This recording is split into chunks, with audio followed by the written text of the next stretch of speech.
Welcome to the Quark and Roll podcast. I am your host, Quark Hui Lan. Today, I'm going to have a conversation with my former professor at Harvard Divinity School, Dr. Sharon Welch, who before her retirement was the provost of the Unitarian Universalist Theological School, Meadville, Lombard. And in this episode, we will talk about religion and politics, how we can keep our scholarly work informed by activism, and also the future of social movement. Welcome to the podcast. Welcome, Hui Lan. It is so wonderful to see you again and continue these conversations. I remember learning so much from and with you from our days together at Harvard Divinity School, and the mutual learning continues. Thank you very much. Sharon, one thing I really admire you is your ability to combine scholarship and activism. I know that this is not easy. I remember when I was at Harvard Divinity School in the mid-80s, you were very much involved in women's movement, in peace movements. Can you share a little bit about why you have been so involved in social movements and activism? Oh, absolutely. And in fact, it's because really that's how I was raised. My parents were part of a liberal form of Christianity. It used to be called the Reorganized Latter-day Saint. It was the group that split from the Mormons. It was after Brigham Young went to Utah, and this was Joseph Smith's wife and his sons, who not only did they not support polygamy, they continued. Joseph Smith was an abolitionist, and that's one of the reasons he was killed. And Brigham Young enslaved people and wasn't opposed to slavery. And so I grew up with this liberal form of Christianity that faith was a matter of what you did to make the world a better place. And my parents were involved in the Farmers Union, the Farmers Cooperative. My mother, this was a time when I was growing up that children who had different forms of physical and mental disabilities, you either had to send them off to a residential school or keep them at home. There wasn't local education. And so she helped create a nonprofit education that they could go to for free, that then, of course, it did become part of the public schools. And so I grew up with two things, and this is applied both my long-term activism and my scholarship, is I grew up with that was the meaning of faith, was to work for justice. It was about making the world more just now and bringing your strength and your resources to that. Also, I was raised with this early on, a critical understanding that religion can be used for evil as much as for good. And one of my high school teachers, and the way he described it, how there's a sense of the different worship services, you can feel this sense of being filled with the Spirit of God. And he says, it can open up your heart where you really feel love for other people. And he described as a story of that.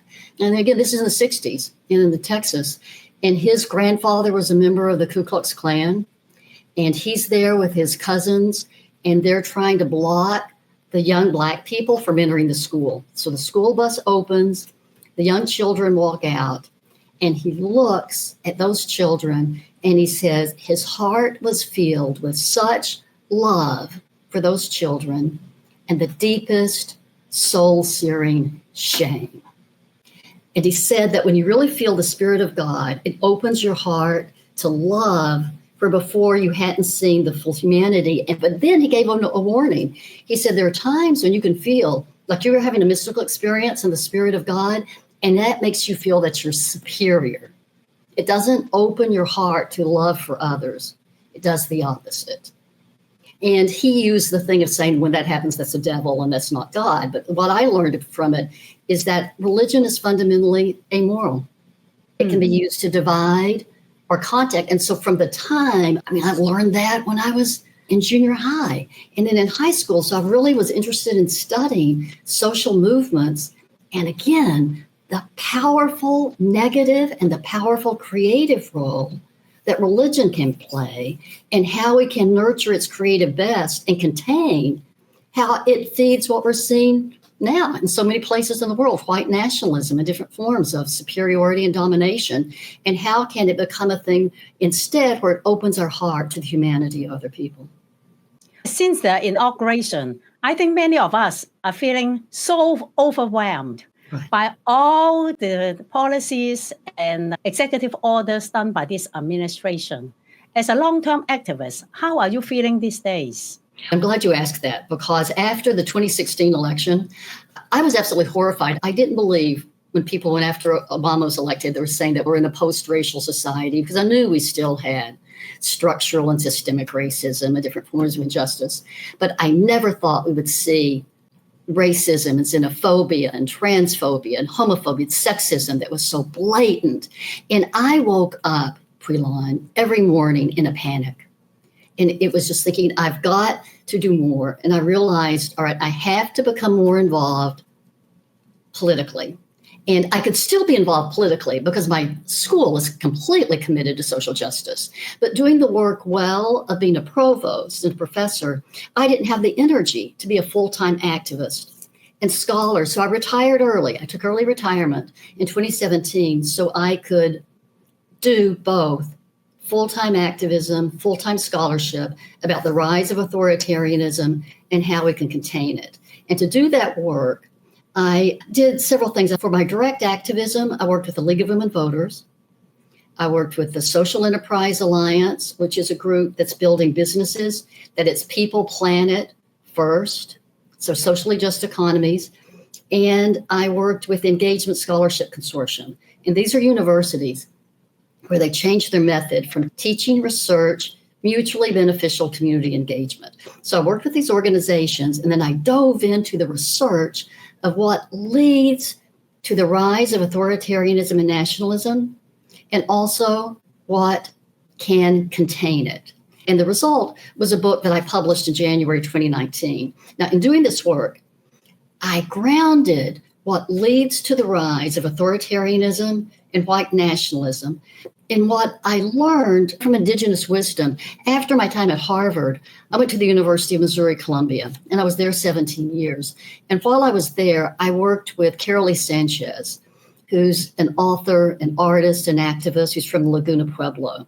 And what I learned from Carolee is that she was really clear that Indigenous people, they don't have this natural proclivity to live more in harmony with nature, and they don't have this natural proclivity to not have hierarchical systems. And she said it is absolutely the opposite. They're as likely to be hierarchical and dominating and exploitive. But the reason why they catch that is they know they have that tendency, and they know how to catch it and call it out in other people. And they deliberately cultivate living in beauty, living in balance and reciprocity. I taught with Carolee. I learned how to bring that into my teaching. And then I read, and you've probably read her work too, Robin Wall Kimmerer, Braiding Sweetgrass, from the Potawatomi tradition, does the same thing of saying that we have to always check the Wendigo. And that's the name for this force of domination and cruelty that's in all peoples, Indigenous, people who are of all races. It's never completely defeated. It can be contained. And what I learned from Robin Wall Kimmerer is she described the Wendigo as it's this force that you just want more and more. And not only is it greed, you just want more and more, you even take pleasure in taking things away from people. A heart as cold as ice. What do we see now? That's just rampage. And so what I did was I began to analyze, okay, so what are the forms of the Wendigo that are part of people like me, white colonial settlers, and what are those forms that we need to check? And of course, there's that Wendigo of greed. There's that Wendigo of domination, of thinking that you're superior. But one of the things that I also found out that for those of us who are liberal, or liberationist, progressive, we've got two other kinds of Wendigos that we have to check. And I learned this from the work of the political scientist, Erica Chenoweth and Maria Stefan. And they wrote this book, Why Civil Resistance Matters. Oh, and Preline, it's so amazing. So they looked at every resistance movement from the 1900s to 2006. And they found that strategic nonviolence was more successful than violence. But it was more successful also in ways that if it didn't follow those ways, it defeated itself. So one of the ways it's more effective is that in the resistance movements of Czechoslovakia, Finland, Poland, Chile, South Africa, and the United States, and in these successful resistance movements, what they found is in addition to resisting, tearing things down, you're building something up. And so in the civil rights movements of the United States, there were different kinds of co-housing, there were collective farms, there was education, there were feeding programs, the same thing. And so you're building a just society as you're dismantling an unjust society. And so it was saying that, and I saw, in so many of the activist groups I was in, and this was me, I was really good at saying what was wrong, but I didn't know how to build something that was right. And that was even my big failure. When I went to be director of women's studies at the University of Missouri, I thought just put us radical feminists in charge and we could fix everything. And I didn't know how to creatively handle our internal disagreements. I didn't know how to grow from them and learn from them. And so I stepped away as being director, and until I could get the training and learn how to do that. I knew how to critique. I didn't know how to build. And so that's, in a sense, our Wendigos. We're really good, and we think because we know what's wrong, we know as well how to build what's right. That's not the case. Another aspect, and this is a Wendigo, that although they don't use the language for it, Chenoweth and Stefan, they said a problem with a lot of progressive liberationist people is we really think there's one right way to solve things. And if someone isn't organizing the way we are, they're an obstacle rather than a resource. And I can remember when I moved to Boston, the first conference that I went in, all the people were trying to, the threat of nuclear war, and just debating each other over what kind of demonstrations we should do, what kind of organizing. And they were saying, no, you need both on the street. You need people doing basic education. You need people who are doing the work where you talk with people who don't agree with you. You need legislation. You need all sorts of different organizing in synchronicity with each other. But there are multiple levers of power. And one of our Wendigos is we think that there's just one right way, it's mine, and we defeat each other. And so one of the things that I found so powerful was how to do those and how to really work together in creative ways. And then one last thing that I learned, and that was really pivotal, is I got into the research of what leads to the rise of authoritarianism. And what's so amazing, this research, it's Karen Stenner and Hetherington and Weiler, and they come up with this conclusion that there's 25%, this is globally, populations that remain authoritarian, 25% that value like individual freedom and liberty, and 50% that can go either way. Now, Prilon, this research is so valuable in what it discloses and what it misses, because it sets things up where it's a choice. You either have cohesive communities that are based on us, them, wrong, hierarchy, and order, or free-ranging individualism. They don't have this sense of communities of you grow and learn from each other. And that your growth is you find your individual growth by being part of a greater good. And like my uncle, his growth was when he saw the shame that he didn't see the full humanity of the young Black children coming off of the bus. And so it was learning and how to grow together. And I have found, so writing about that, it was just really exciting to look at. So we need to protest and we need to build. And in the book, I included a guide that I wrote with one of my former students, Linda Sutherland, how people can do it.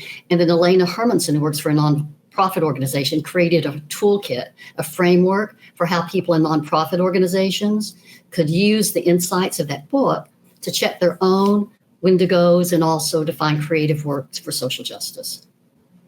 Thank you so much. What is the title of the book, in case the readers want to refer to it? It's After the Protests Are Heard, Enacting Civic Engagement and Social Transformation. NYU Press, 2019. Thank you. I know that you have been revising another book that is called After Empire. Yes. To bring it up to date. Can you tell us a little bit about what you are working on? I'm so glad we get to do this. because in revising that book, what I'm working on, I don't know if I would have found it without you. I don't know so? if you remember, this is pre-COVID, the American Academy of Religion Conference and the session on the pro-democracy movement in Hong Kong.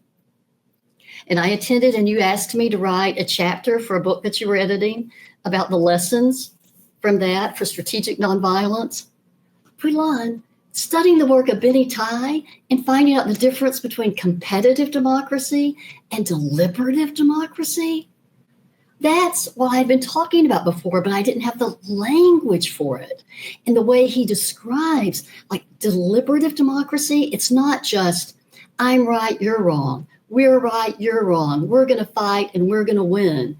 It's the opposite. It's these structures where you genuinely listen to other people, you learn from them, and also that kind of generative, deliberative democracy, it affects everything. How you run your business, how you run your education, how you run, again, your political and civic life. And so it's a very different way of thinking. And a similar process is described by Stanley Deetz, who was a professor of conflict studies at the University of Colorado at Boulder. And he uses the term, again, generative democracy. But again, it's the same process of working together, learning from mistakes. And so one of the things that I've been doing since then is, I've been working with groups who are very interested in doing deliberative, generative democracy in multi-sectors of society. So I've been doing it with the Social Enterprise Alliance. And so these are socially responsible businesses. I've been doing it with the League of Women Voters. I've been doing it with the Unitarian Universalist Association. I'm on the Commission of Social Witness. And I've been doing it with this group. It's a community-based global learning collaborative. And it's an expansion of the work that was done from the Engagement Scholarship Consortium. And these are universities across the world that bring students together internationally so that they can collaboratively understand problems and creatively do collaborative problem solving. And I've been involved with a colleague of mine, Elmer Soriano, who's from the Civica Asian Leadership Academy, and helping we just launched the Asia Pacific Hub of the Community-Based Global Learning Collaborative. That is wonderful. Yeah. And thank you so much for contributing a chapter to the book that I edited, Hong Kong Protest and Political Theology. But unfortunately, you mentioned Benny Tai. Benny Tai is a lawyer and also a professor at the Law School of Hong Kong University. He has been very active in pro-democracy movement in Hong Kong. But currently, he's serving a 10 years. Precisely, yes. Yes. And he is a Christian. And I have greatly admired people like Benny Tai and others, Joshua Wong, for example, who really put their faith to test. And of course, democracy is a very long process. The road to freedom is very long and taught. But I am glad that you are learning from him and his writing. I have been also reading about him and others.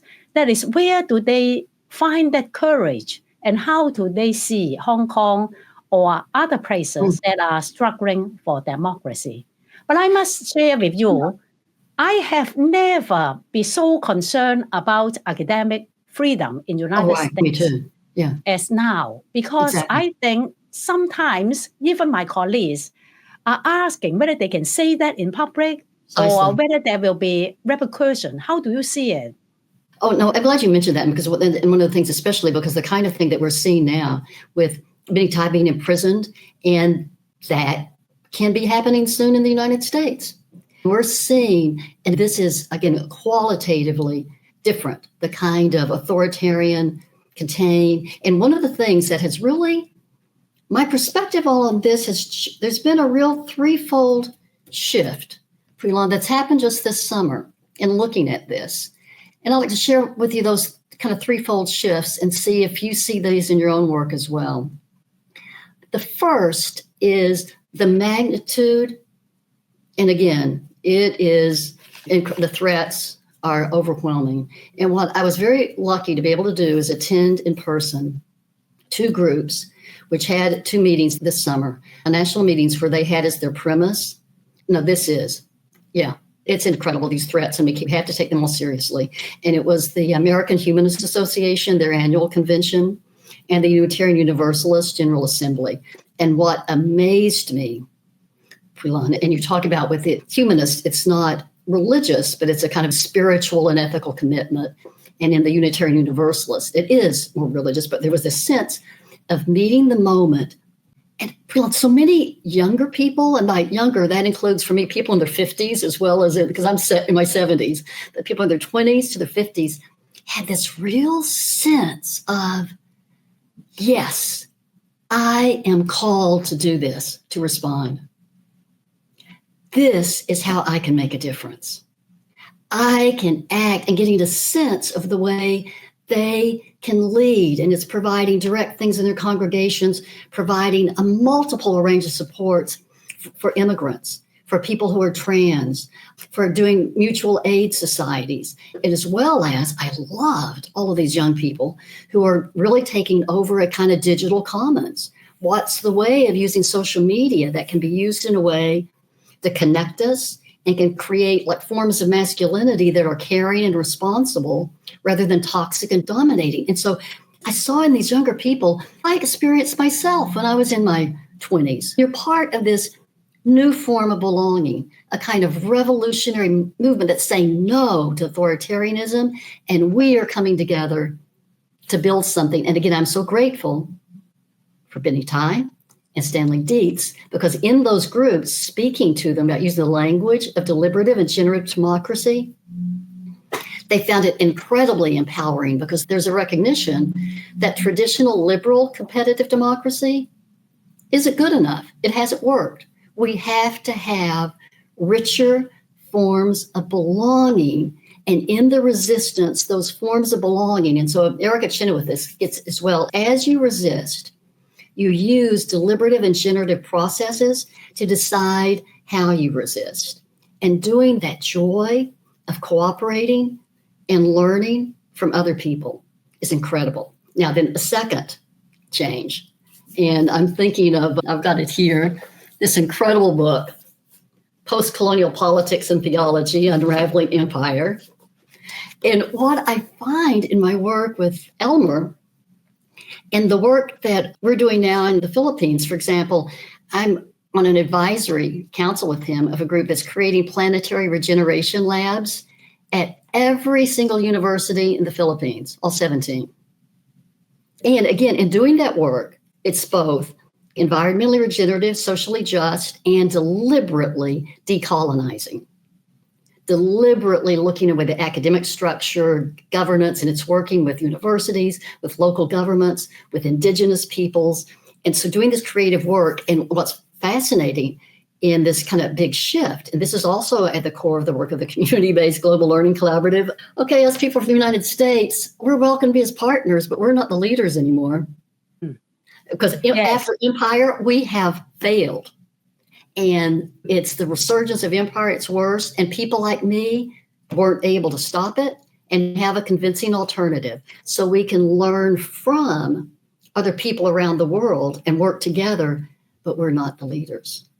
And there's a kind of energy in that of stepping together and not being dependent on the United States, and that there is an integrity and a wisdom that we can learn from. And then there's a third thing. And again, this was just so incredible, and it's part of the gift of being older, is I had some real health challenges this summer. And for example, I was hospitalized, and for 3 weeks, I could barely walk. I couldn't leave my apartment. I could just walk around.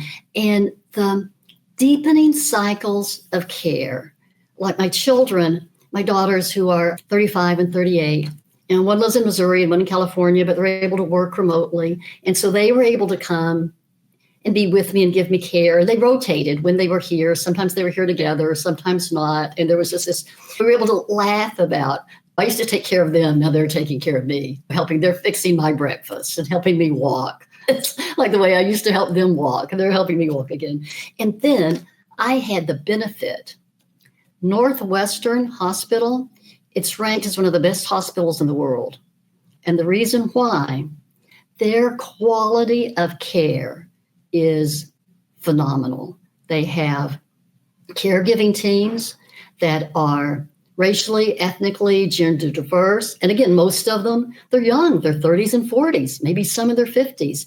And also they navigate in everything that they did for care. It was as a team. So one person would talk to you, but then they would talk to the team and the team would come in and they're giving such joy. And they would always have resident physicians, resident nurses, and these young people are just so glad. And not only do they navigate care, they have learned how to navigate Medicare and the insurance companies, and who knows how long that's going to last, but everything is paid for through those systems. And also it's obvious they're paid well enough and they have enough time off that they're able to be there. And again, so my shift was this sense of communities of care. And I found that described so well. It's a Unitarian Universalist congregant that I haven't met in person, but I know his work.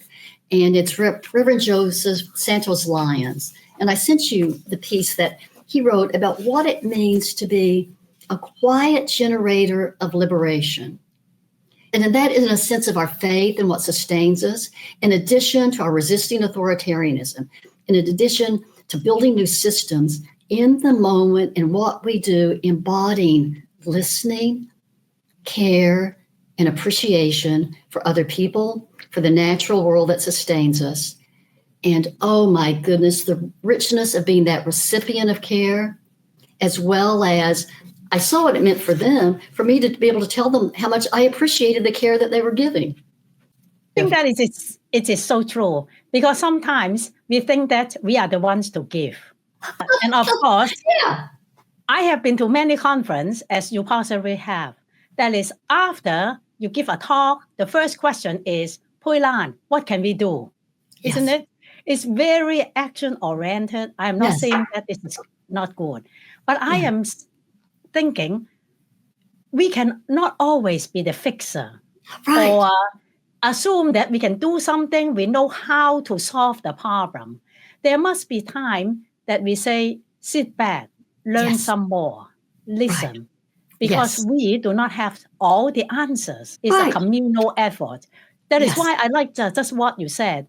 Before we did this interview, I was listening to a webinar that talks about contemplation and liberation from the Black radical tradition. I learned so much.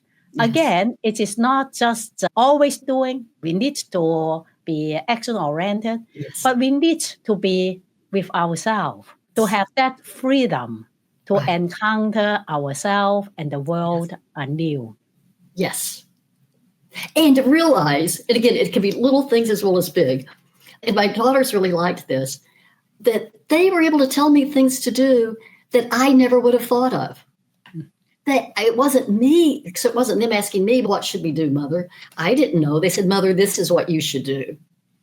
And following, and I'm seeing that in the American Humanist Association, the moving forward, creating deliberative and regenerative democracies. There's a younger generation there are many candidates who are embracing this. And we can work with them, but especially as an elder, my role as a kind of generative eldering is realizing, I have much to learn from them and I can honor their creativity. They keep us fresh because they expose us, the younger generation, to many things that we have not tried or we did not know, or this is a new way of connection through their social media platforms. And so there's so much to learn. I also want to ask you, what are your advice to younger activists or scholars who want to devote their life and career for justice? Are there something that you can tell them, something that they need to be aware of, or something they need to learn? One of the things is, I think, it's basically realize that in doing this, you're not alone. And finding places where you're at an institution where there are other people who share that commitment. And also to maintain the kind of connections that we had, like at the American Academy of Religion, there's other groups, the Work Group for Constructive Theology, the Community-Based Global Learning Collaborative, and also with the different forms of social media. Finding ways of connecting both traditionally in your institution, but also virtually. And this is a big movement. And there are others who are part of it, and they can support you and help you problem solve, as well as celebrate. And I think it's this combination, not just celebrate your successes, but celebrate what you've learned from your mistakes. That is very true. Thank you very much for joining the podcast. It is just so great to have this conversation with you. Thank you. Thank you, Freelan. If you like this podcast, please click comment and subscribe. I will see you in the next episode.